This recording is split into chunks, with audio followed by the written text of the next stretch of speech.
Hallelujah, praise God. Isang pinagpalang gabi sa ating lahat. Napakabuti ng Panginoon at tayo ay muling magkakasama sa pamamagitan ng pag-aaral ng salita ng Diyos sa ating online evangelism. And patuloy po kaming nagagalak bilang mga tagapaglingkod na magbahagi ng salita ng Diyos. Kayo ay makakilala sa Panginoon. Kayo ay matuto sa pamamagitan ng mga pakikinig ng mensahe at nawa po ay patuloy na kayo ay katagpuin ng ating Panginoon. At patuloy kong in-encourage ang bawat isa na ihanda ninyo ang inyong mga sarili. Tanggapin natin ang mga salita ng Panginoon. And ganun din, in-encourage ko po kayo na i-share ang live stream na ito para hindi lang kayo ang mapagpala, kundi maging daluyan din po kayo sa iba. So, purihin ang Panginoon at manalangin ho tayo sa ating Diyos na buhay. Hallelujah. Father in heaven, maraming salamat po ngayong gabing ito, O Diyos, na kami muli ay nakapag-aral ng iyong mga salita, makapakinig, Panginoon. Lord, mangusap po kayo sa aming buhay. At ngayon pa lamang po bilang yung lingkod, dinideklara ko po, O Diyos, na ang mga kapatiran ay makaranas po ng kalakasan, kapuspusan, maranasan nila ang banal mong presensya, O Diyos, nasaan man po sila. Penetrate their hearts, their minds, O God. And Holy Spirit, hallelujah, maraming salamat sa inyo pong pangungusap, pagbuhos ng iyong presensya, Panginoon. Hallelujah. Thank you, Lord, sa buhay ng bawat isa. Tinataas ka namin, pinupuri ka namin, aming Ama. Hallelujah. Maging sa aming pag-awit pa lang, ihanda niyo rin po ang aming mga puso na kami ay makasabay. Meron din kaming excitement na umawit. Dahil kayo po ay karapat-dapat na sambahin, karapat-dapat luwalhatiin, Panginoon. Hallelujah. Thank you, Lord, for this night. Tinataas ka namin, aming Diyos, sa pangalan po ng aming Panginoong Jesucristo. Amen and Amen.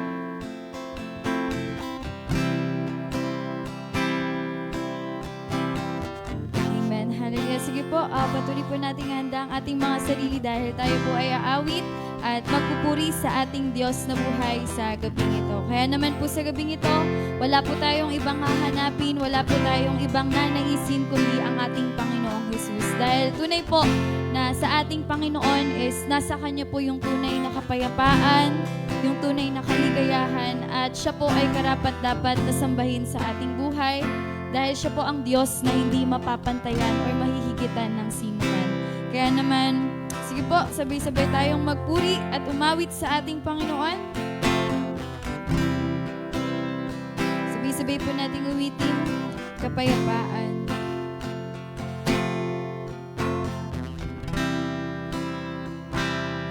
Kapayapaan, namumula sa'yo.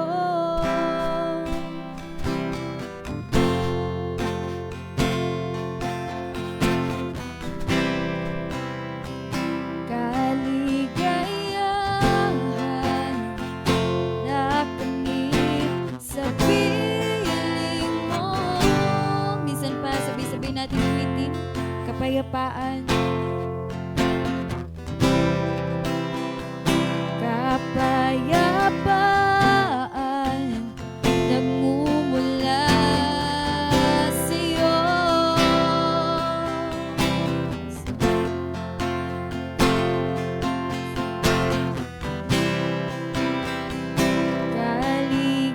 Kaligayahan na kamit sa piling mo.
gagamit sa piling mo.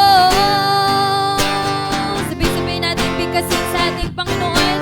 Wala nang hanapin ka pa. Wala nang nanaisin ka pa. Yes, Lord, kundi mamalagi sa piling mo, aming Ama. Wala nang babantay sa'yo, babantay sa'yo. Nag-isa ka, nag-iisang Panginoon. Kaya ang naisin ng puso ko sa piling mo. Maging personal natin yan sa ating Panginoon, na siya lamang ang ating hahanapin. Wala nang hahanapin ka pa. Wala nang nanaisin ka pa,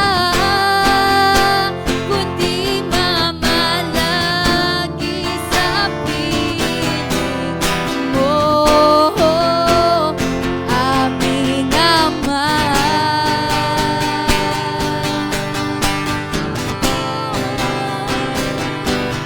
Wala nang babantay sa'yo. Nag-iisang Panginoon. Kaya ang naisin ng puso ko sa piling mo. Minsan pa, sabay-sabay nating ulitin sa ating Panginoon. Wala nang hahanapin pa.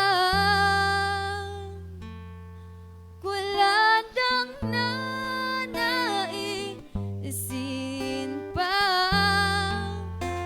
kundi mamalagi sa piling mo, aming Ama.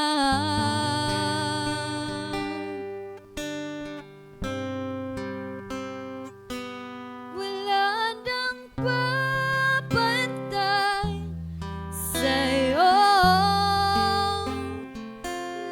Nag-iisang Panginoon. Kaya ang naisin ng puso ko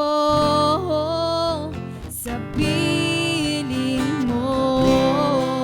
Minsan pa, wala nang hahanapin pa, Panginoon. Wala nang hahanapin pa. Wala nang nanaisin pa, kundi mamalagi sa piling mo, aming Ama.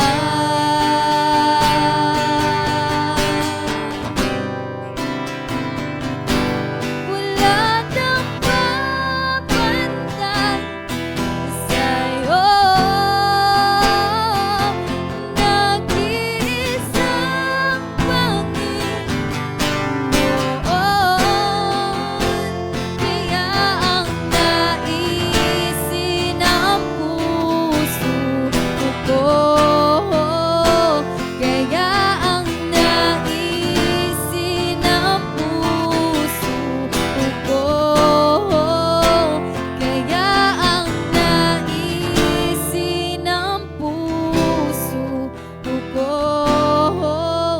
sa piling mo. Hallelujah. Yes, Lord. Wala pong ibang naisin, Panginoon, ang aming buhay. maging ang aming puso, Lord God, kundi ang mamalagi sa inyong presensya, mamalagi, Panginoon, sa inyong piling, Lord God. Hallelujah. Dahil tunay, Panginoon, na sa inyong presensya, Lord God, nararanasan namin, Panginoon, yung tunay na satisfaction, Lord God, sa buhay namin, O Diyos. Hallelujah. Kaya, Lord, narito kami, patuloy namin sasambitin, Panginoon, na wala na kaming ibang hahanapin, wala na kaming ibang nanaisin, Panginoon, kundi ang mamalagi sa inyo, Lord God. Hallelujah. Maraming salamat, Panginoon. Tunay, Lord, na nasa inyo, Lord God, ang lahat ng bagay, Panginoon. Kaya ikaw lamang, O Diyos, ang aming hahanapin, Lord God. Hallelujah. Maraming salamat, Panginoon. Tanggapin niyo po, O Diyos, ang aming papuri at awitan, Lord God, sa gabing ito. Sa inyo po namin ipinagkakatiwala ang lahat at sa iyo lamang po namin ibinibigay, Lord God, ang tunay na papuri at pagsamba, Lord God. Hallelujah. Maraming salamat, Panginoon. In Jesus' mighty name we pray. Amen and amen.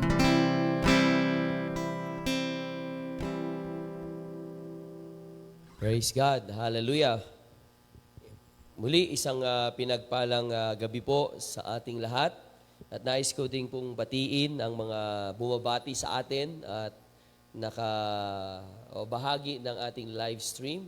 So, ang ating mga early bird, si Angel. So, magandang gabi sa iyo, Angel. Ganon din kay Ninang Belen. Yan. Kay Jude. Kay Sister Pam. Magandang gabi sa iyo, Brother Oliver. Oliver, sister. And ang ating kapatid na mabait, MJ Kulitz. Yan, from ano yan. And then si Edward. Magandang gabi sa iyo, Edward. Nasaan ka? At ganun din, si Ate Ninfa. Magandang gabi sa inyo.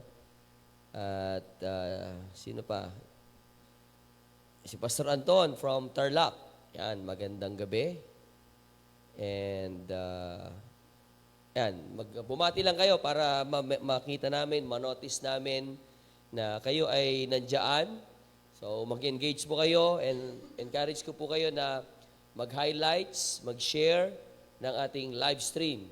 Dahil nais po ng Panginoon na marami po ang makarinig ng salita ng ating Panginoon. So, ngayong gabing ito ay pag-aaral natin yung isang napaka-timely na mensahe na hindi lamang po ito patungkol sa mga hindi pa nakakilala sa Diyos, bagkus kasama din dito yung mga hindi pa o yung mga nasa loob minsan ng church na talagang nag-wander na sila, nagpadausdos o kaya nalalayo sa Panginoon. Hallelujah. So, stay tuned at pakinggan natin ang salita ng ating Panginoon. Ang highlight verse po natin ay sa Jeremiah chapter 14 verse 10. So, marami pong pangyayari diyan. Siguro basahin natin sa wikang Tagalog mula sa verse 1 hanggang 10 para medyo mahaba-haba pero mayroon tayong makukuhang mga aral dito. Jeremiah. Ito po ay medyo nakakalungkot na kalagayan ng mga anak ng Diyos, mga pinili ng Panginoon ng mga Israelita dahil merong mga silang mga tatanggapin na si Lord mismo ang nagsabi, mararanasan nila because sila ay lumayo sa presensya ng Panginoon. Okay, sabayan niyo po ako. Sabi po ng verse na ito sa Tagalog, ito ang sinabi sa akin ng Panginoon tungkol sa mahabang tagtuyot. Nagluluksa ang Juda, ang mga lunsod nito'y nanlulupaypay. Nakaupo ang mga mamamayan niya sa lupa na umiiyak at naririnig ang iyakan sa Jerusalem. Inutusan ng mayayaman ang mga alipin nila na umigib ng tubig. Pumunta sila sa mga balon pero walang tubig doon. Kaya bumalik silang walang laman ang mga lalagyan at nagtakip ng mga ulo dahil sa matinding hiya. Nabitak ang lupa dahil sa walang ulan at dahil sa hinagpis, tinakpan ng mga magbubukid ang mga ulo nila. Kahit ang usa ay iniwanan ang anak niya, nakasisilang pa lang dahil wala nang sariwang damo. Ang mga asnong gubat ay tumatayo sa mga burol at humihingal na parang asong gubat. Nanlalabo na ang kanilang paningin dahil sa kawalan ng pagkain. Sinabi ng mga tao, "O Panginoon, nagkasala po kami sa inyo. Palagi kaming lumalayo sa inyo, kaya dapat lang kaming parusahan. Pero tulungan po ninyo kami ngayon, alang-alang sa karangalan ng pangalan ninyo. O Panginoon, kayo po ang tanging pag-asa ng Israel, ang tagapagligtas niya sa panahon ng kaguluhan. Bakit naging parang dayuhan kayo rito sa amin? Bakit po kayo parang manlalakbay na tumitigil lang ng isang gabi sa bansa namin? Katulad rin po ba kayo ng taong walang magagawa at sundalong walang kakayahang magligtas? Kasama namin kayo, O Panginoon, at kami ay inyong mga mamamayan, kaya huwag ninyo po kaming pababayaan." Ito ang sagot ng Panginoon sa mga tao. Talagang gusto na ninyong lumayo sa akin. Ang sarili lang ninyong kagustuhan ang inyong sinusunod. Kaya ayaw ko na kayong tanggapin bilang aking mga mamamayan. Hindi ko makakalimutan ang kasamaan ninyo at parurusahan ko kayo. Hanggang dyan lang po muna tayo, mga kapatid. Pinagpala na po ang mga salita ng Panginoon. Dito po sa mga talatang binasa po natin, medyo ito po ay mabigat na mga kalagayan, sitwasyon. Ang mga tao ng Diyos, ang Juda, ang mga mamamayan ng Jerusalem, sila po ay nakakaranas ng matinding tagtuyot, kakulangan sa pagkain.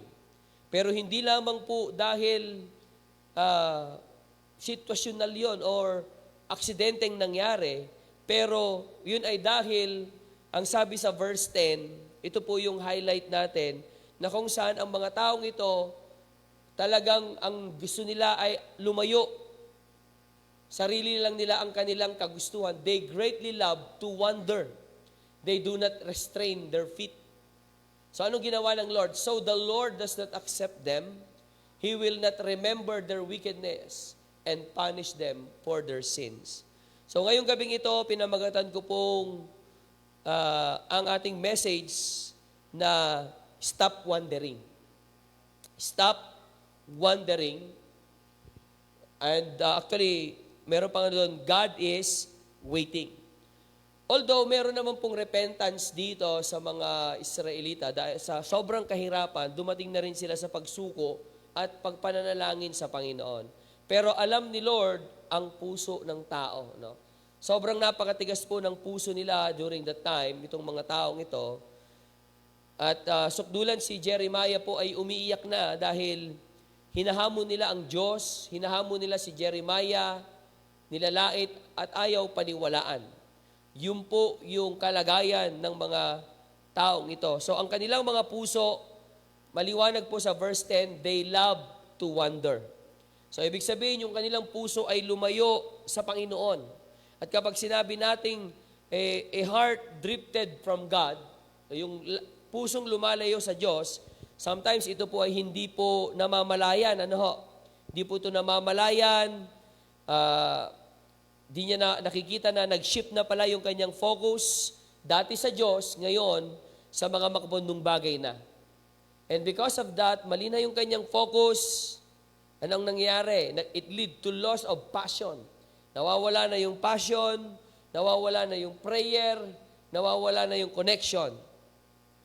So, dumadating na yung pagiging kakaiba niya, nagdaalinlangan na sa pangako ng Diyos, hindi na marunong magpasalamat. At sometimes, ito na yung talunan na sa pag-overcome sa mga gawa ng kaaway. So, ganun pa man, meron tayong message na pinag-uusapan patungkol dito. Kaya nga po, pinapahinto tayo ngayong gabing ito. Saan? Yung paglayo sa Panginoon, yung drifting away from God. Pinapahinto tayo. Bakit? Kasi po, hindi po maganda ang magiging kalagayan o sitwasyon ng mga taong lumalayo sa presensya ng Diyos. Kadalasan pa nga, ganyan, pag yung mga taong lumalayo, meron pa silang mga ipinaglalaban sa kanilang mga isipan, sa kanilang mga sarili. Pero di nila alam habang tumatagal, pinapalo na sila ng ating Panginoon. So, kaya we need to be reminded, whoever you are, wherever you are, nakikinig ka dito, ngayon ka lamang, hindi ka pa talaga nakakilala sa Diyos, o nakakilala ka na sa Panginoon, i-check mo, baka ikaw ay lumalayo na sa ating Panginoon. Itong mensaheng ito, it is not a condemnation. Actually, itong mensaheng ito ay naisulat, itong talatang ito, ang Jeremiah ay naisulat, hindi sa galit ng Diyos, kundi sa pamimighati at pagpapahayag ng biyaya ng Panginoon na bumalik ang bawat isa sa presensya ng ating Panginoon. So again, it is a call not to condemnation, but to coming home, coming back sa ating Diyos. Yung ikaw ay bumalik muli sa ating Panginoon. I could say this is very timely nowadays because many people, even naglilingkod sa Panginoon, they are no longer part of the ministry. They are no longer attending the church. They no longer participating. So, kitang-kita na yung paglayo nila sa Panginoon, na wala na yung kanilang puso sa Diyos. Pero lagi nating tatandaan na ang Diyos ay mapanibughuin. So kapag ipagpapalit mo ang Panginoon sa isang bagay, sa isang tao, maliwanag from Genesis to Revelation, ang Diyos ay naninibugho. At the same time, hindi pwedeng wala siyang gawin. Minsan dinidisiplina tayo, pinapalo tayo ng ating Panginoon. At mahirap kapag nag-undergo tayo ng discipline ng Diyos. Mahihirapan tayo, pero okay din naman yun na dinidisiplina. Ngayon, wag na nating antayin. Kaya kung meron kang pagkakataon and you are hearing this message this night, kapatid, open your heart, do not harden your heart. Ikaw ay makinig sa pangungusap ng Panginoon. Dahil mahal ka ng Diyos, ayaw niya na ang maranasan mo ay kaparusahan. Ang gusto ng Panginoon, pagkilos niya, pagpapala niya, pangunguna niya sa iyong buhay, kapatid. Pero wag tayong gumaya, no? Wag tayong gumaya sa mga nandito sa panahon nila Jeremiah na talagang napakatigas. Napakabingi pagdating sa rebuke ng Panginoon sa kanilang buhay. So I am declaring and I'm praying na palambutin ni Lord ang puso mo at ang tenga mo ay makinig sa sinasabi ng Espiritu Santo. Sa sinasabi ng mensahe ngayong gabing ito. So now, there are things na titignan natin. Paano ba ang puso lumalayo sa Diyos? How the heart drifts. Pag sinabi nating drift, ito ay lumalayo sa Panginoon. Dumidistansya sa Panginoon. At dito, merong path na tinatawag. Kaya makita natin, no, as we study, baka nandun ka na doon sa path of drifting. Di mo na mamalayan. So ano yon? Yung tinatawag na subtle steps. Ano yung subtle steps? Ito po yung nagsisimula ka na humakbang papalayo, unti-unti, hindi biglaan, pero palayo, pa konti-konti. Ano yon? Una, yung skip prayer. Nag-i-skip ka na sa prayer mo, na kung saan ay hindi ganon ka-passionate, hindi ganon ka-alab. So, yun yung path. Tingnan nyo to Kaya, baka papunta ka na doon. So, reflect on the word. Kasi, instead na dumadami sana ang naliligtas, ngayon, ang hawa ngayon ay, alam nyo, ang hawa, iba na. Yung panlalamig, yung paglayo, yan na yung dumadami. Dapat ang dumadami, naliligtas, nakakilala sa Panginoon, pero pabaliktad na ngayon. So bakit? Pinupuntahan nila yung path, yung puso na lumalayo sa Panginoon. Mayroong sinabi ang Diyos in the book of Matthew that wide is the gate that leads to destruction. Narrow the gate that leads to life. So, meron ka talagang kailangang pagtagumpayan. Meron ka dapat hakbangan sa iyong buhay na hindi madali, pero kapag nag-overcome ka, it leads to life. And that life is not just eternal life, but life na kasama mo ang Diyos, life that nandun yung presensya ng Panginoon. So going back, yung mga subtle steps natin na sometimes akala natin okay lang yung skip prayer. Okay lang na tulugan natin si Lord, okay lang na hindi na tayo mag-pray. Pagkagising, akala natin, ano lang yon, normal, hindi masyadong nakaka-apekto sa ating relationship sa Diyos. But, malaki ang effect nito. Okay? So, kaya dapat i-ano natin yung ating ating mga tawag dito, steps, or what we call subtle steps. Silent, silent B, subtle steps. Okay, so now, yung skip prayer, mahalaga mga kapatid na agapan natin. Na kung nag-skip ka na ng prayer, ngayon pa lang, mag-pray ka na. Na Lord, sorry, na-skip ko yung prayer ko na ang ganda ng usapan natin, ganda ng ugnayan natin, pero na-skip ko. Sobrang kabisihan, sobrang kapaguran, sobrang nagmamadali, nagra-rush masyado. Humingi tayo ng alignment sa ating Diyos. Okay? Ano pa? Yung shortened devotion. Yan. Mahirap po kapag meron yung ating devotion napaiksi. Minadali pa rin. Isa yan yung mga steps na nagdadagdag ng tawag dito ng paglayo sa Panginoon.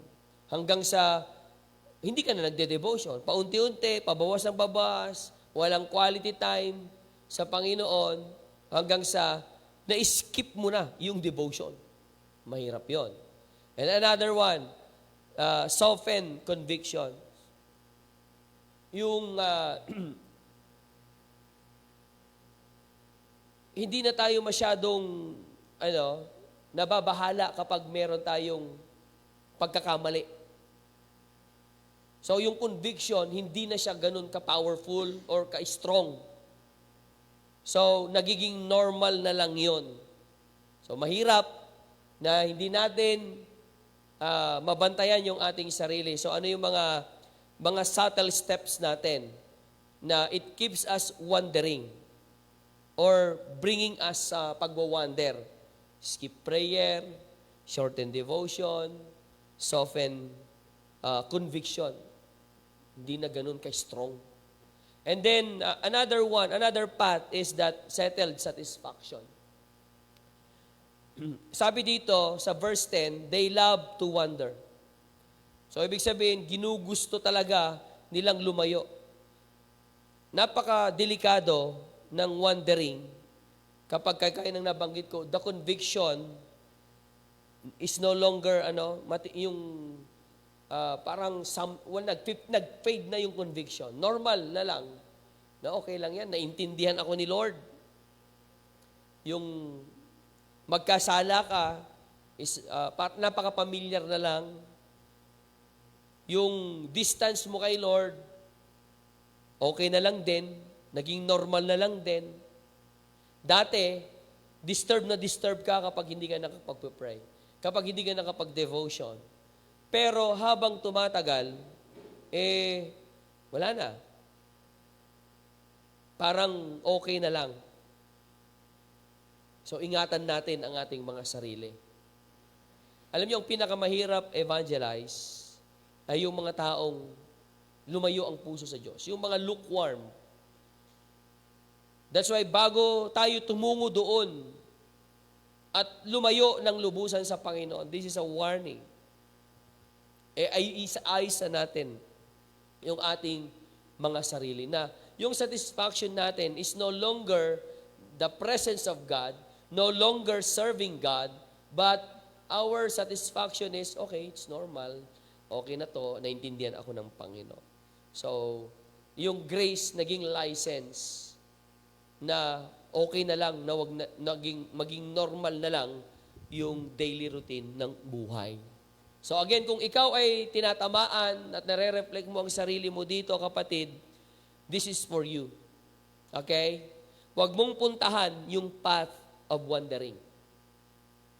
Kaya tinatalakay natin ito para mabigyan natin ng pansin, ay, palayo na pala ako sa Lord.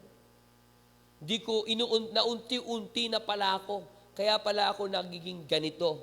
Kaya pala hindi na ako masaya. Kaya pala nagiging malungkutin na ako. Kaya pala hindi na ako excited sa gawain ng Diyos. Kaya pala hindi na ako katulad ng dati. So now, mga kapatid, mga anak ng Diyos, ay ang Panginoon ay nangungusap. Ang Panginoon ay, actually, kaninang umaga lang ito, na naging, dawn watch lesson namin sa mga pastors. And, of course, bilang pastor, we are observant. We are observing the sheep, the people. So, marami ngayon na talagang ganito ang kondisyon ng kanilang puso. Pero kapatid, ikaw, huwag mong papayagan ito. Kahit yung mga nandito, huwag niyong papayagan. Kasi, malinaw yung binasa natin na dumating yung panahon na parang napagod na rin si Lord sa kanila. Dumating yung panahon na kahit mag-pray na sila, na gusto nilang bumalik sa Panginoon. Nandiyan sa verse na yan. Kahit gusto nilang bumalik sa Panginoon, kilala na sila ni Lord. Sabi niya, the Lord does not accept.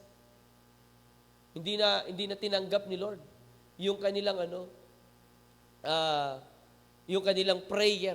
No? So, now,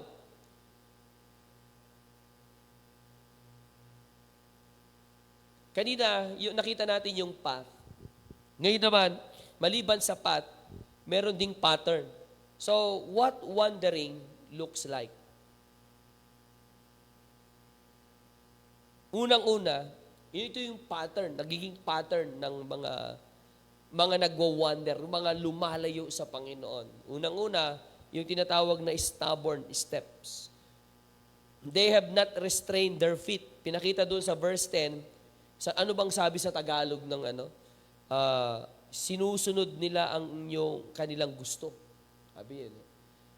Talagang gusto ninyong lumayo sa akin. Ang sarili lang ninyong kagustuhan ang inyong sinusunod. Yun yung ng Tagalog. Sa English, they have not restrained. So ayaw papigil. Ayaw kumbaga kahit i-guide mo na, kahit na i-counsel mo na, kahit i-rebuke mo na, i-correct mo na, alam na nila yung destination, alam nila yung magiging resulta ng kanilang gagawin, ng kanilang mga hakbang, tutuloy pa rin. Ganun na ka-stubborn or katigas. So, yung stubborn steps niya, they no longer discipline in their thoughts, yung kanilang pag-iisip, in their habits. Naalala ko nga, yung mga dati, ang kinakanta lang ay mga Christian songs. Now, ang pinapatugtog, mga worldly songs. Wala na. Ang habit na nila ay, wino-worship na nila yung mga, di nila namamalayan, si Satanas na ang kanilang wino-worship. Pero okay na lang din sa kanila. Norm. Pag-iisip, yung mga pagpaplano, puro makamundong bagay. Yung associations, yung company. So, Di na nila pinipili kung sino yung kanilang makakasama. Basta mag-fit in, basta maging masaya, basta tanggap. Okay na. Di nila iniisip na lumalayo na sila o dahil sa gagawin nilang hakbang na yon, mapapalayo sila. Alam nyo, ang grace ni Lord, nami-misunderstood ngayon eh. Hindi, alam nyo, ang grace, it strengthens us to obey. Not space to disobey. Lagi nating tatandaan yan. So, yung pattern nila, yung kanilang hakbang, pinipili kahit na alam na nila ang magiging resulta ng kanilang lalakaran. Ano pa? Ano pa yung pattern? Yung spiritual substitutes. Sa Jeremiah, itong chapter 14, alam niyo po, sila din ay nagpipray pa rin naman.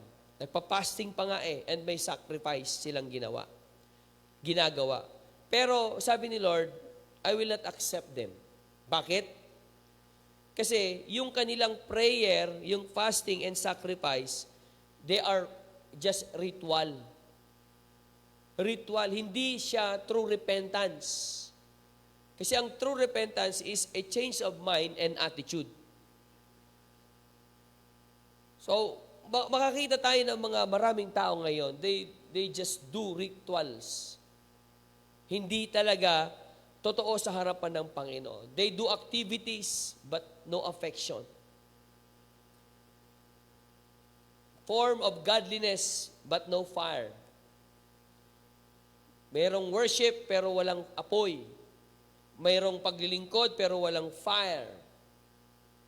So, alam nyo, stop wandering.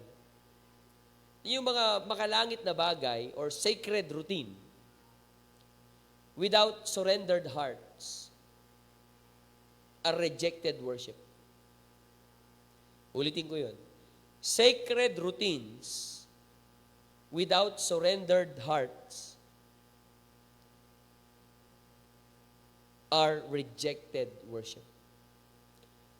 Kaya mapapansin natin na si Lord dito, sabi niya, I will not accept. Ayaw kong tanggapin. Kasi alam niya yung laman ng puso. Okay?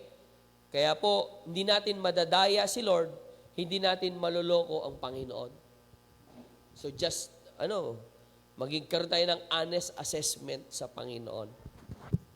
So, yung substitute, mahirap. Dapat, real. Ano yung hinahanap ng Panginoon? Yun ang ibigay natin sa Kanya. Another thing, yung pattern nila is yung sermon, which is very, soothing sermon. Ano to? Dito kasi, yung mga false prophets, meron silang mga pangako. Ano yon? Peace. Kapayapaan, magkakaroon ng kapayapaan, magkakaroon ng pagpapala. Puro pagpapala, puro kapayapaan ang binabanggit. Pero, they are in great trouble. Kasi nga, ang tunay na mensahe ay kailangan nilang umiyak, kailangan nilang tumangis, kailangan nilang mag-repent. Kailangan nilang makorek, hindi comfort, kundi correction. Hindi blessing, kundi brokenness. Ang hinahanap muna ni Lord sa kanila. So, siyempre, si Jeremiah, dahil siya ay mouthpiece ni Lord sa panahon na yan, bawat lumalabas sa bibig ni Jeremiah ay pagtutuwid. Katotohanan yung lumalabas sa bibig ni Jeremiah. So, nagagalit. Alam nyo, marami na ngayon dyan na ang gustong pakinggan lang ay yung hindi sila tawag dyan, nasisermonan talaga, hindi sila nare-rebuke, hindi sila nakokorek. Pero alam nyo, hindi po pwede pong ganoon. Ang Word of God kasi, 2 Timothy chapter 3, verse 16, all Scripture is inspired by God, and it is profitable for teaching, rebuking, correcting, and training in righteousness. So, huwag tayong magagalit sa mga taong nagpipreach ng Word of God. Kung ikaw yun at tinatamaan ka, magbago na lang tayo. Kaysa yung, ang gusto mong pakinggan, ang dami pa namang preaching ngayon na nakakagaan ng pakiramdam. Sabihin natin, nakakapagbigay ng pag-asa. Buti pa yung preaching niya, punong-puno ng pag-asa. Papaano nga kung ikaw na anak ng Diyos, kailangan mo ng pagtutuwid? Ano nga kung ang kailangan mo talaga, hindi naman yung tapik-tapik sa balikat, ang kailangan mo ay maisaayos ka. Kaya ka nakakarinig ng mga mabibigat na mensahe na parang halos di mo makain kasi kailangan mong maisaayos. Kailangan mong matransform. Kailangan mong mapakinggan yung salita na yon. Kaya whatever the Word of God na dumarating, dapat ang response natin, humility, honesty. Yung iba, ang tatapang, no? Sila pa yung nagagalit, sila yung umaalis, kasi akala nila, nape-personal sila masyado. Yun yung ibinigay ng Panginoon na message. So, i-check natin yung ating mga puso, ang ating mga sarili when it comes to hearing the Word of God. When it comes to accepting ng mga salita ng Panginoon na dumarating sa atin. Kasi Lord, ikaw ba yan? Lord, anong gusto mong basagin sa buhay ko? So why not sabihin, Lord, sige, basagin mo ako. Lord, i-rebuke mo ako. Much better na ikaw ay mabasag ngayon kaysa may pride ka na, ang taas-taas na ng tingin mo sa sarili mo at hirap nang mabasag yung pride sa isip mo, sa buhay mo. Kaya ang mangyayari, pabagsak ka na. So, mga anak ng Panginoon, no? Tayo, ito, general lang message na ito sa atin. That even we, as servants of God, church people, need to be evangelized. Na kailangan magbalik loob tayo sa Panginoon. Stop wandering. God is waiting. He wants to welcome you home. Huwag kang magmatigas, huwag kang lumayo sa Panginoon. Ipakita natin na talagang, Lord, okay, hindi wala tayong dapat ipagmalaki kahit kanino man. Sa tao, minsan nakala natin, si Jeremiah ang nasasaktan. Si Jeremiah, tinitira nila si Jeremiah. Galit na galit sila kay Jeremiah.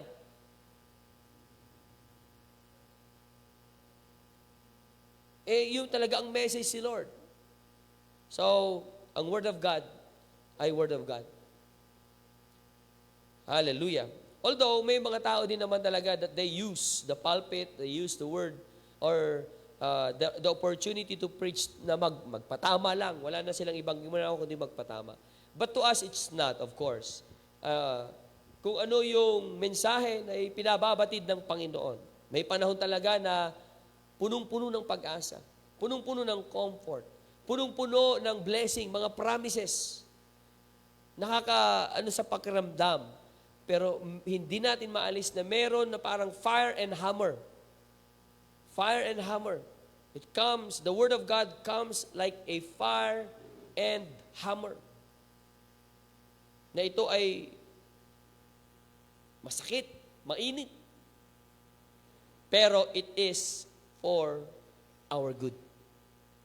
So, mga anak ng Diyos, pero pa ba tayong kausap dyan ng mga taga-subaybay at nakikinig?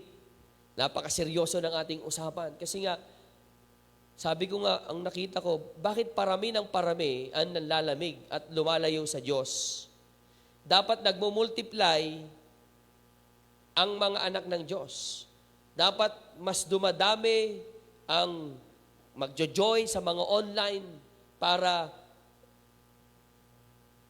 lalo pang matuto, pero yung iba'y talagang they decided na mas pinipili nila yung maling bagay. So now, tandaan nyo na ang tinatanggihan natin ay kapag nakinig tayo ng Word of God tapos hindi ka nagbigay tugon, ang tinatanggihan mo hindi tao, ang tinatanggihan mo ay si Lord. So, Tingnan nyo, ano yung pattern? Ayan, yung matigas, ipinipilit mo yung sarili mo, kagustuhan.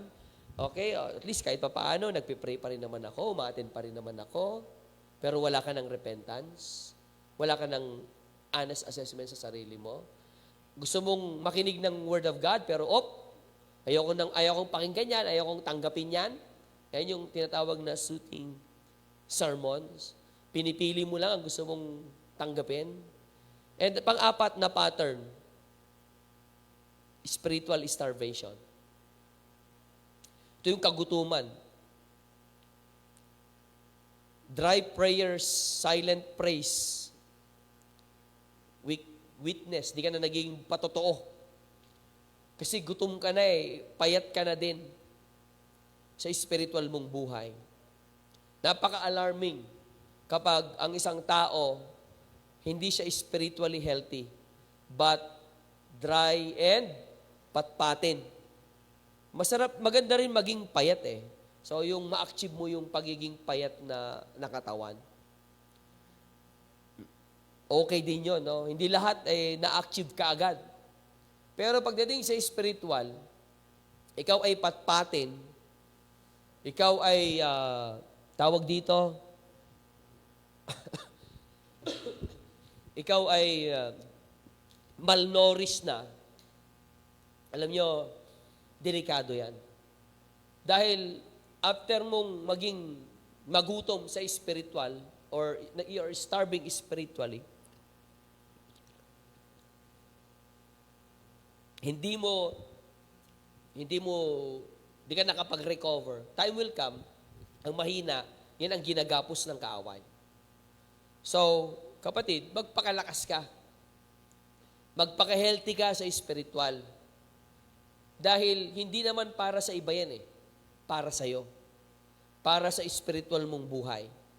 So, kami, patuloy lang din kaming nagpapaalala. Wala naman kaming magagawa kung pipiliin ng isang taong lumayo Kung magmamatigas ang isang tao, wala rin naman tayong magagawa Kung ayaw makinig, wala naman tayong magagawa Pero isang bagay lang ang masisigurado ko.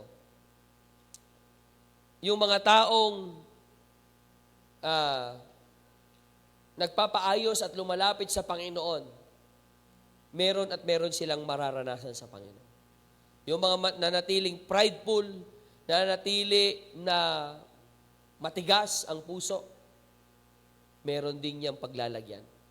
Okay, again, that is not curse according to the Bible. Meron talagang yung pag ikaw ay nagmamatigas sa harapan ng Diyos. So, may peril when we prolong wandering. Pag pinatagal mo pa, saka na ako babalik.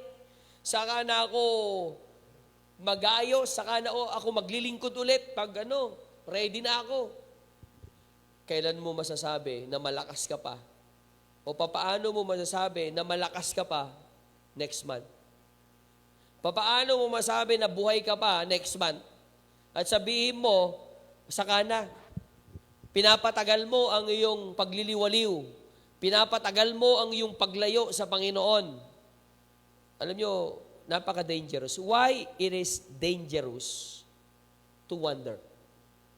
Bakit? So, nakita natin yung pattern. Nakita natin doon yung path. So, itong problema, yung you prolong, nandun ka na nga, pinapatagal mo pa. Alam mo na nga na kailangan mo nang bumalik. Alam mo na kailangan mo nang mag-U-turn. Alam mo na kailangan mo nang umayos at pakinggan ang mensahe ng Panginoon, pinapatagal mo pa. So anong sabi ng Lord dito? I will not accept them. Sabi ko nga kanina, ayoko na ng nyo, para kayong relihiyosong tao. Grabe. So the Lord does not accept them. Ang pag-ibig ng Diyos, talagang mananatili yan. Pero dito sa panahon na yan, His approval was withheld. Bakit? Kasi nga, hindi nagbigay tugon at pinatagal pa yung paalala. Yung Proverbs 29 verse 1 in King James Version, a man remain still stiff-necked after many rebuke will suddenly be destroyed without remedy. Sa Proverbs 29:1.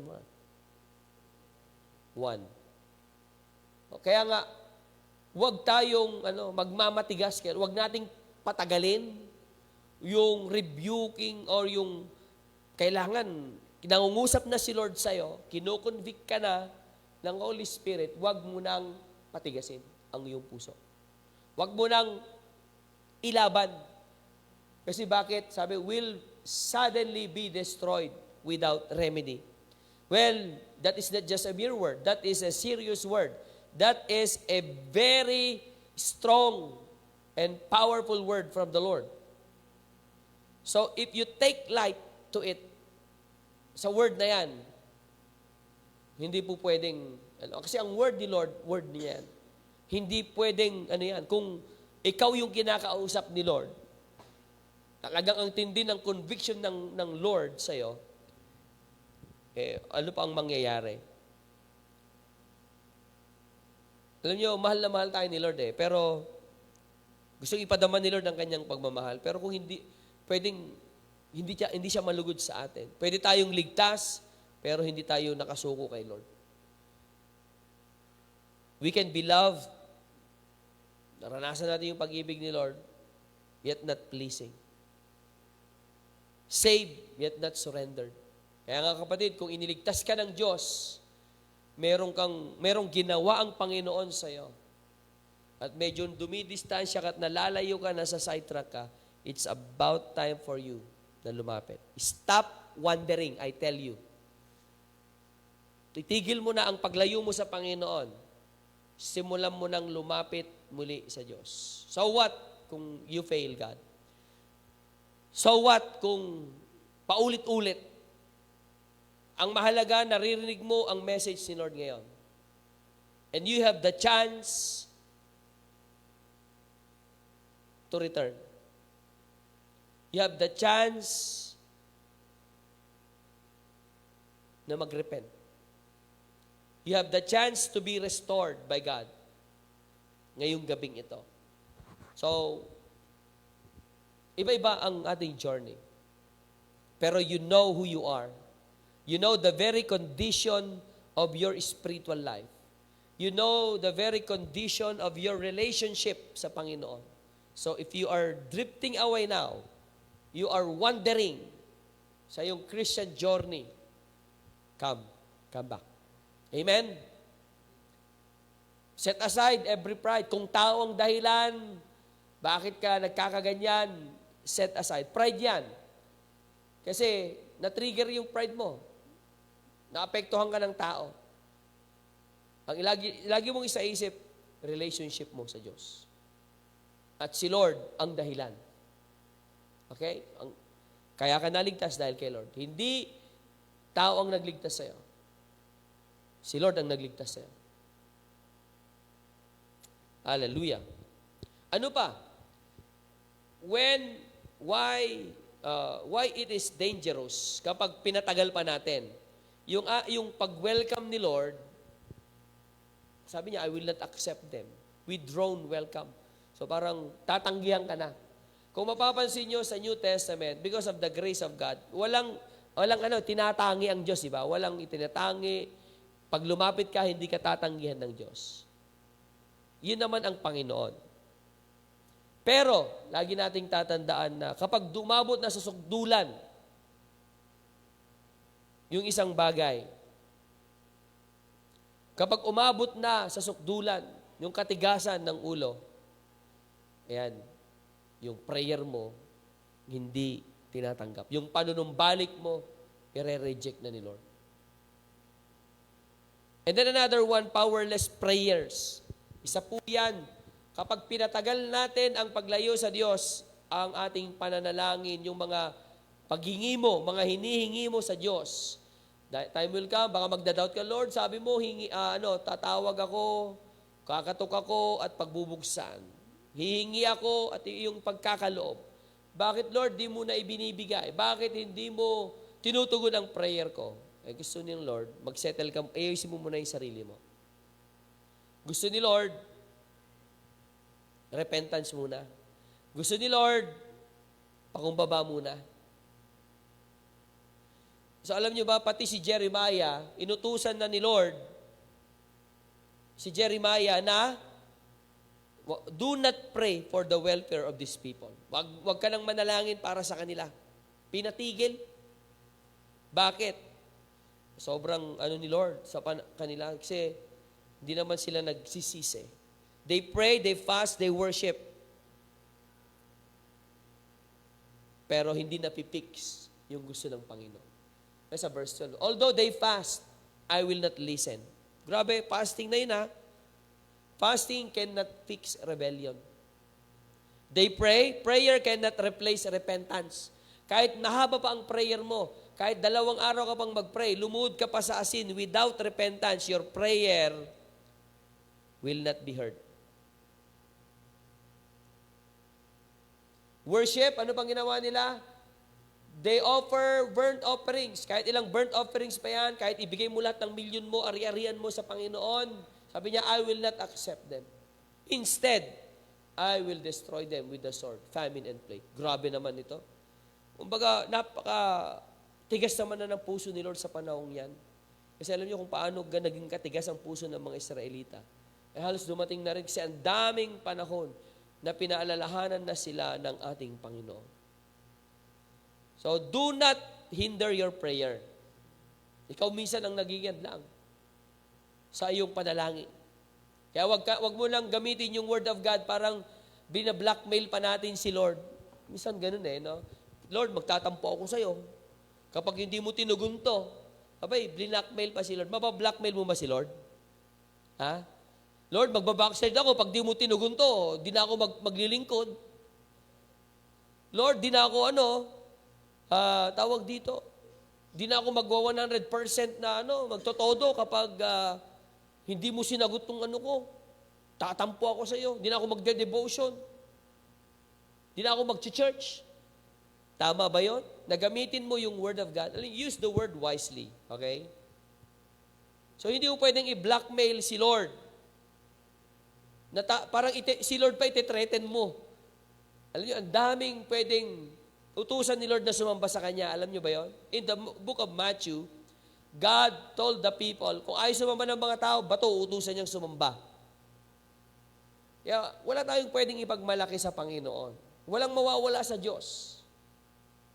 Pero gustong-gusto niya na maging malapit ka sa Kanya, gusto niya ng intimacy.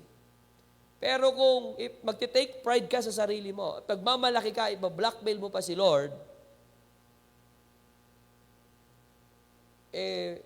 parang sabihin nila, manigas ka dyan. Di ba? Hindi epektibo kay Lord yung tampo-tampo. At sabihin, the Lord, ayoko nang maglingkod. Di mo naman tinugon yung prayer ko. Ang gusto ni Lord, manalangin ka, maging malinis ka sa harapan ng Panginoon. Because the prayer of a righteous man availeth much. They are powerful and effective. Yung mga righteous person when they pray.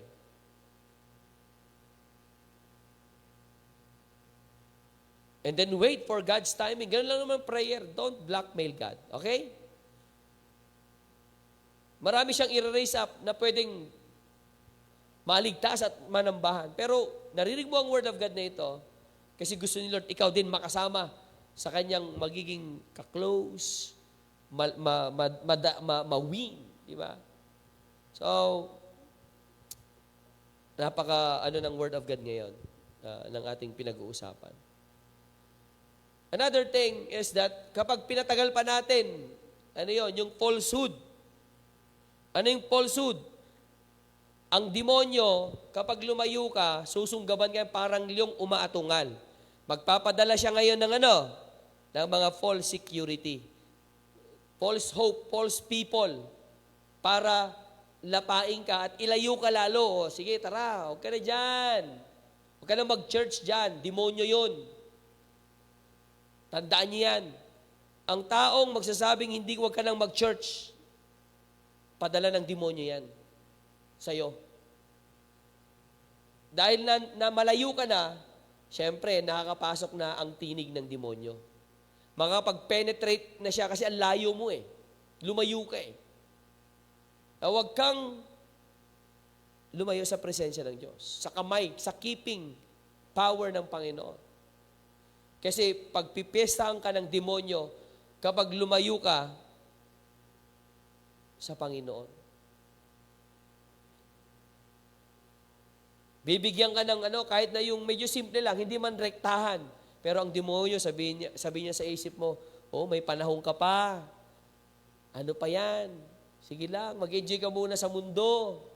May panahon pa, makakabalik ka din. Minsan yun ang gustong-gusto nating marinig sa mga nag-encourage sa atin eh. Ayun natin na, alam mo, ayusin mo yung sarili mo. Kapag ganun lang narinig mo, parang, ang harsh naman magsalita ni pastor.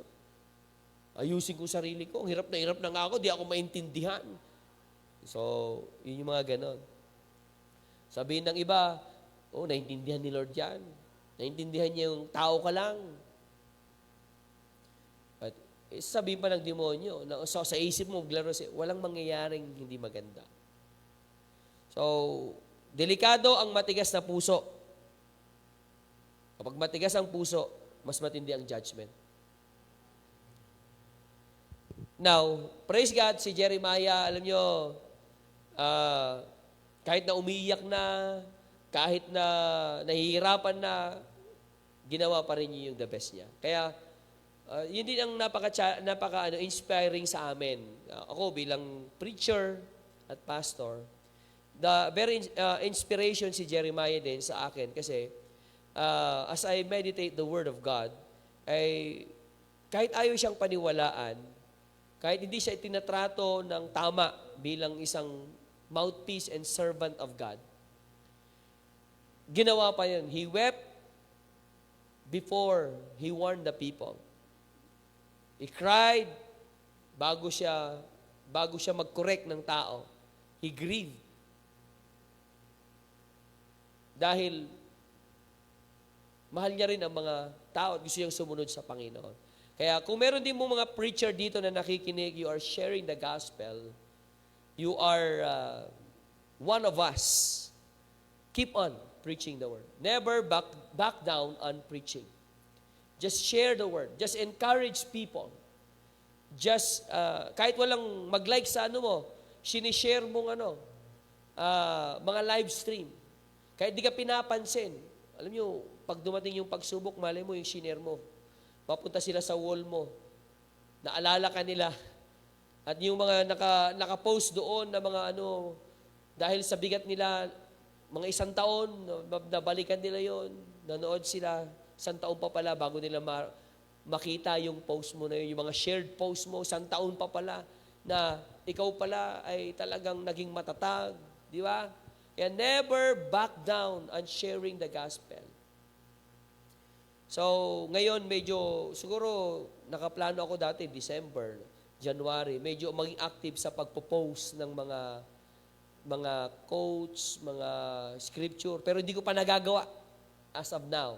Pero maybe by February, I think. So, pwedeng video kapag lalo ready na yung multimedia natin na mag-edit ng mga videos ko, siguro, every other day, meron akong new post. Makagawa pa ako ng YouTube account. Actually, wala akong YouTube. Baka magkaka-TikTok na rin ako, tsaka Instagram, Wala ako ng mga yan wala ako niyan. Pero, pero pag nag-TikTok ako, hindi naman ako sasayaw-sayaw doon na parang smile, papakute. Hindi papakute. So, di ko pa alam kung paano gumamit ng mga ganun Sa totoo lang. Pero siguro pag tinuruan nila ako, sige, paano gumamit ng mga, siguro kay Roselyn, magaling siguro to mag-TikTok at saka So ako wala akong Instagram, wala akong mga ganun And medyo less pa ako doon. Pero I'm planning. So, siguro i-ready lang natin yung i-ready lang natin yung mga multimedia na kaya nilang i-edit yung mga natin. So, Gerald, dumanda ka. So, para naman tayo. Okay, so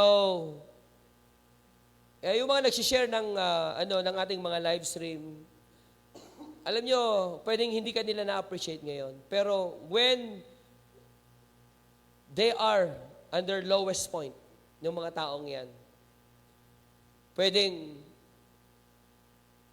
what you are sharing now, sabi ko nga, after a month, after a year, yung mga ipinopost mong Word of God, mga scriptures, ay something na magbigay ng aral sa kanila in the future.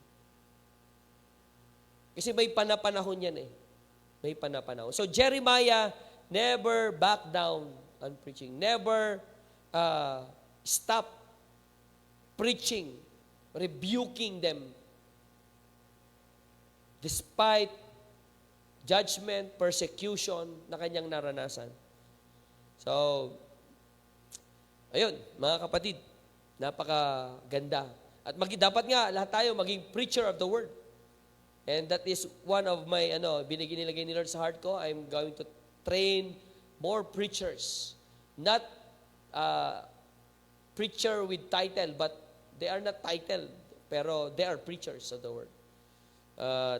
I pray na ito ay maging maayos. Now, pang-apat, panghuli, na makikita natin in this chapter is the invitation. God's invitation. The possibility of return. Meron.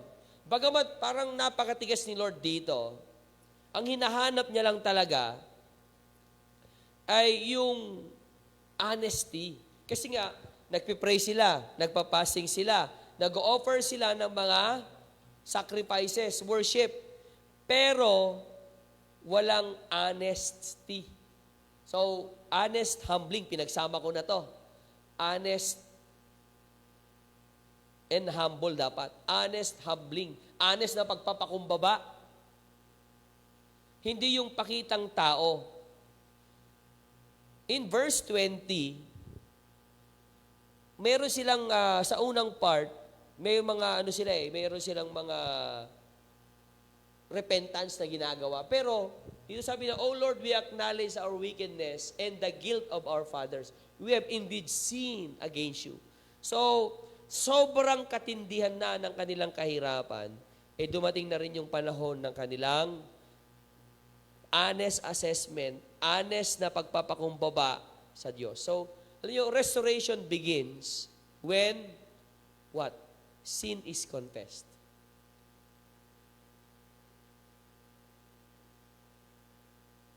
And when pride is crushed. Nabasag na yung pride.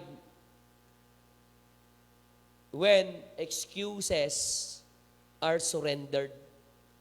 Minsan, ayaw nating isuko ayaw nating i-confess.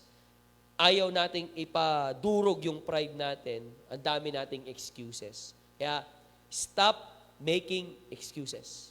Kasi ganito. Kasi sila. Kasi ganyan. Kasi ganito. Puro ekis eh. Ekis. Kaya nga ekis yung mali yun.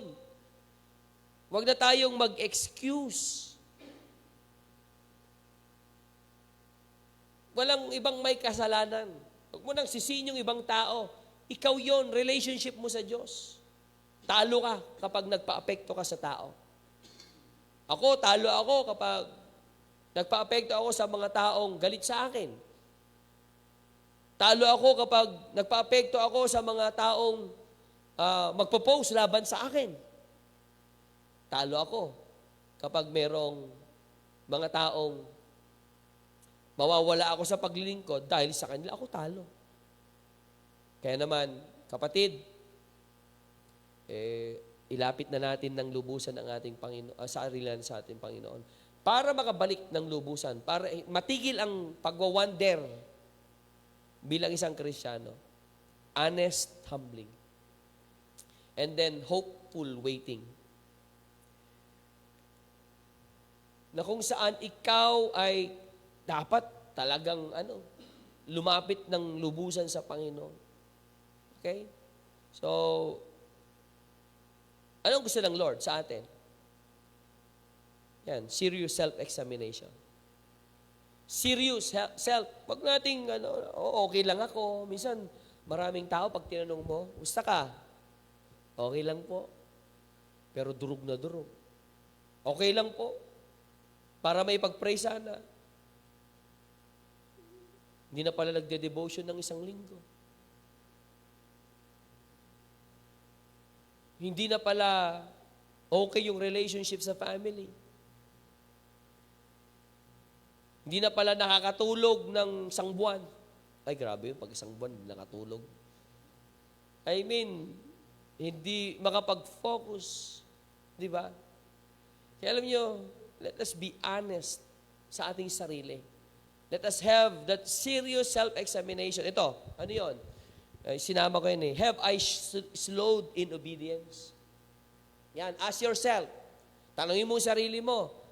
Hindi na ba ako sumusunod? Partial obedience na bang ang ginagawa ko? Ano pa? Have I silenced conviction? Hindi na ba ako nakikinig sa pangungusap ng Holy Spirit? At hinahayaan ko na lang ba ang sarili kong malayo kay Lord? Yan yung mga assessment na pwede mong gawin sa iyong sarili. Para mahil ka. Kasi pag hindi ka naging honest, hindi ka nag-examine, walang mangyayari. Walang magiging magandang resulta sa buhay mo. Kaya, batid, habang nakikinig ka, karoon tayo ng self-examination, mahirap malayo sa Lord. Sabi mo, hindi pa ako nalalayo, andyan lang ako. Yung iba nga hindi na church, nagpipray pa rin naman ako. Yung mga ganun, yung mga excuses na lang, yung mga palusot. Ano pa rin naman ako? Diyan pa rin naman ako. Hindi naman talaga ako nawala. Nagbakasyon lang. Yung mga ganun. Mahirap na bakasyon yan. Ang bakasyon mo, spiritual life. Mahirap po yan. Okay. So, ano pang invitation ni Lord? Sudden stop. Stop. Sudden stop. Ano yun? Tumigil ka na. Kasi sabi doon, they love to wander. Hindi nila mapigil ang kanilang sarili. Saan? Sa paglayo. So, dito, ang gusto ng Lord, ang invitation ni Lord, karoon ka ng self-examination, di ba? Sabi doon, they love to wander. So, okay, ina ba ang ginugusto ko? Yan, nag-self-examination ka na. Yung fit naman, na hindi mapigilan, kailangan ihinto mo yun. Huwag ka nang mag-another step. Huwag mo nang i-delay yung repentance mo. Because delayed repentance is dangerous repentance. Alam niyo, bakit dangerous repentance? Dangerous repentance because meron tayong kasabihan. Ano yung kasabihan? Nasa huli ang pagsisisi. Dangerous repentance kasi huli na. So don't delay repentance. If the Holy Spirit is convicting you, then better to stop. Better to follow. Kasi mahirap, nasa huli ang pagsisisi. Again, this is a judgment, but this is a warning. A reminder for us, a warning for us, baka wanderer ka na. Baka unti-unti ka nang lumalayo. Nasa church ka pa, pero wala na ang puso mo. Papakita ka pa, pero wala na yung worship mo sa Lord ng lubusan. Isaayos ni Lord ngayong gabing ito. Amen. Isaayos ka ni Lord ngayong gabing ito. Katagpuin ka ni Lord ngayong gabing ito. And ano pang invitation ni Lord? Very simple. Ano yun? Simple surrender. Simple surrender. Lord, sige, suko na ako, Lord. Pray with passion. Lord, ito na ako.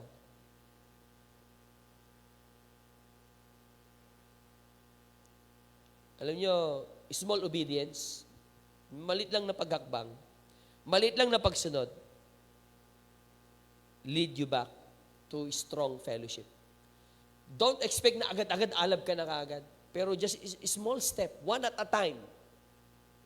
And you will see, nakabalik ka na, restored ka na, o mas matindi pa. Di ba? Restored. Ako excited din ako sa yung sasakyan namin, ay wasak talaga yung harap dahil nga may aksidenteng nangyari. Na hindi naasahan. Of course, pag aksidente, hindi mo inaasahan. Pero ganun pa man, naka-6 na taon na rin kami sa sasakyan na yon. At walang ibang ginawa yung kundi mission, walang ibang ginawa kundi, yan, ginagamit po yan. Kahit sinong nakakasakay, basta sa mission, ginagamit namin yung sasakyan na yon para, at sabi ko nga, mas marami pang panahon na nagamit yan sa mga mission kaysa pang sarili. Eh, syempre, na missionary, kaya kung saan ang mission, nandun din ang sasakyan. Kailangan na kailangan talaga yan. So, because of some reason, mga hindi inaasahan, pero lagi nating tatandaan, all things work together for good to those who love God. Naniniwala tayo dyan. Especially when you walk according to His purpose. So, I'm excited to see the result of the, yung, bagamat nasira yung harapan, yung outcome ng magiging mukha niya ulit. Yung mukha ng bagong expander na bagamat 6 na taon na namin siyang nakasama. Pero wala pa kaming naging problem doon. So, siguro kapag makita ko yung fully paint, fully restored, magugulat kayo. Pati ako, excited na din ako na makita yung mukha ng sasakyan na another journey, magbi-mission na naman, pupunta sa Bolinao, pupuntang Tarlac, pupuntang Batangas, di ba? So, at marami pang iba na mga pupuntahan ng pagmi-mission. So, sasakay na yung mga nakasakay doon, naka-leather na rin, para medyo na. So, bakit? Si Lord, kahit gaano kawasak ang buhay natin, sabihin natin na disgrasya ang buhay natin, sabihin natin nalayo tayo, winasak ng demonyo, ang sanlibutan, talagang drain tayo. Pero kapag si Lord ang nag-restore, kapag si Lord ang nagpaganda, kapag si Lord ang nag-ayos, dahil ikaw naman ay bumabalik, ikaw naman ay nagpapakumbaba, makikita mo ang pagkilos ng Diyos sa iyong buhay.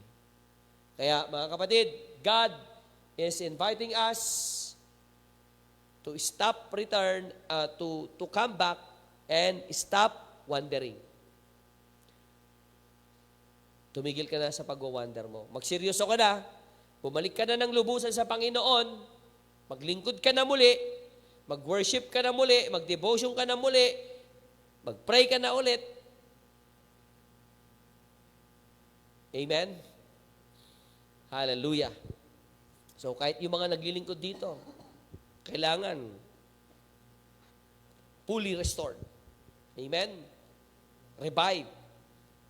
Now, God is not calling wanderer to be punished. Hindi tayo nakakarinig ng Word of God ngayon para tayo ay pahirapan. He is calling sons and daughters to be present. Saan? Sa presensya ng Diyos. I-presenta mo ang sarili mo. Okay. Here I am, Lord. Umaamin po ako. So, tapusin na natin yung parang routine lamang ang spiritual life. Part lang siya, hindi. Dapat, pagkatao natin, yung relationship natin kay Lord. Yun ang kabuuan ng buhay natin. So, praise the name of the Lord. Mabuti ang Panginoon. At alam ko na marami dito kinakausap ni Lord ngayong gabing ito.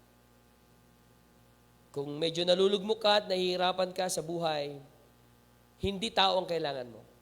Ang kailangan mo, si Lord. Bumalik ka sa Kanya. Siya ang magre-restore, magre-revive, magsasaayos ng iyong buhay. Amen? Hallelujah. Father in heaven, thank you po sa gabing ito na kami po, Diyos, ay nakapagbulay at nakapag-aral. You know the very condition of our heart and of our life. So, Father God, right now, if we are that person, we are wandering now, We are drifting away. Our heart is no longer like before. Right now, Lord, touch us. Touch our lives. Touch our hearts, O God. We humble ourselves, O God. Please, we ask you, O Lord, to touch our hearts once again. Give us a heart of flesh, like what you have said in Ezekiel.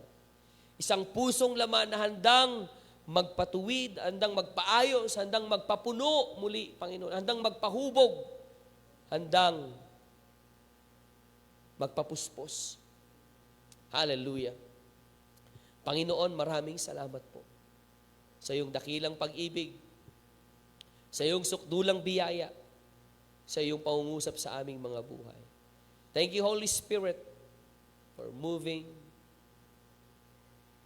for working in our lives, O God. At kung may mga spiritual work of the enemy or enemies, warfare sa buhay ng mga kapatid, in the name of Jesus Christ, I rebuke every spirit na kumikilos sa kanilang buhay. Lahat ng gumagambala sa kanila, lahat ng kumakapit sa kanila, lahat ng nagpapahirap sa kanila, in the name of Jesus, I am declaring your power and authority, O God. Yes, Lord. Salamat, Panginoon, sa iyong pagkilos. Kagalingan, kalakasan, pangunguna, Panginoon, sa mga kapatid na narito ngayong gabing ito. Hallelujah. Lord, we receive that intimacy ngayon. Pinapahinto namin yung pagwawander, yung paglayo, pagpapadaos-dos, palayo sa iyo, Panginoon. Lord, kausapin niyo po, Panginoon. May your power manifest right now sa kanilang mga buhay. In the name of Jesus Christ, our Lord. Hallelujah. Hindi dryness, hindi kahirapan, kundi pagkilos mo, Panginoon, ang kanilang maranasan. Hallelujah. In the mighty name of Jesus Christ, I speak restoration in Jesus' name. Hallelujah. Mamahalin nila muli ang kanilang Bible. Papahalagaan nila muli ang prayer. Kauhawan nila muli ang pagdalo sa mga gawain. Hahanapin nila ang paglilingkod. And I pray sila din ay magiging fruitful. Sila, Panginoon, marami ang mabibless sa buhay nila. Magiging disciple maker ang mga kapatid na nandito. Thank you, Father God. Sa iyo ang lahat ng papuri. Thank you for this night. Thank you for your blessing. Thank you for your guidance, O God. Bilang yung lingkod, pinagpapala ko po ang mga kapatid na ito and declaring shalom upon their lives. In Jesus' name, amen and amen. Praise the name of the Lord. So, shalom and glory to God.